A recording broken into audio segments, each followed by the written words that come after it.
Move over, AOC +3. There's a new squad going to Congress. It's called the Freedom Squad. The members are on your screens right now. Carlos Gimenez, Maria Elvira Salazar, Victoria Spartz, and Nicole Malliotakis.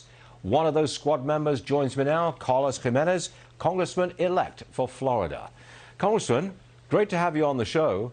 The original squad were all socialists. I'll guarantee you are not.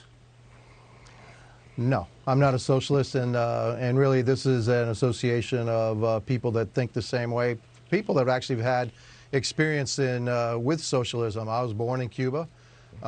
Victoria was born in the Soviet Union, and Nicole and Maria, although born here, you know, they have Cuban roots, so they understand what socialism is all about, and that's what we're going to be combating. The socialist policies that the squad is trying to push on America, and also the fundamental changes that the squad is trying to push on America. I'm vehemently against, and I'll be fighting against those ideas. How come President Trump did so well with Hispanics, not just in Florida, but along the Texas-Mexico border?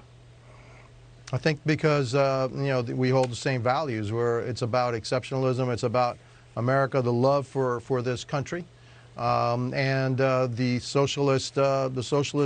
socialism doesn't play well, will not sell in my part of Florida and South Florida. We have many people that came, we have millions of people that came from Cuba, from Venezuela, from Nicaragua. They have firsthand experience with what that's all about and what they're trying to sell us, and we're not buying it. And so the president did exceedingly well in my part of town. Before you leave us, sir, you were the mayor of Miami-Dade. We are told, yes, and I've seen it, that businesses and people are just flocking to South Florida. Business is absolutely booming down there. Will you confirm that for me? Right.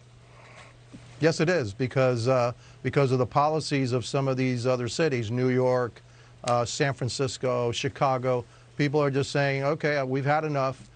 We need to go somewhere where there's some sanity, and that's why they're flocking to Miami-Dade County. And one of the things that I did as mayor was to try to attract them into Miami-Dade County, attract new businesses here, because we have zero state income tax, and our taxes are really low here. And if you notice, during all the disturbances, you didn't hear much about Miami-Dade County, because we don't believe in defunding the police. We believe in law and order. Well, Carlos, thanks very much for being with us today. Best of luck in the new Congress. We'll be following you. Thanks for being here. Yes, sir. Appreciate it. Have Sure a good thing. one. Have a good Thanksgiving. I most certainly shall. Thank you, sir.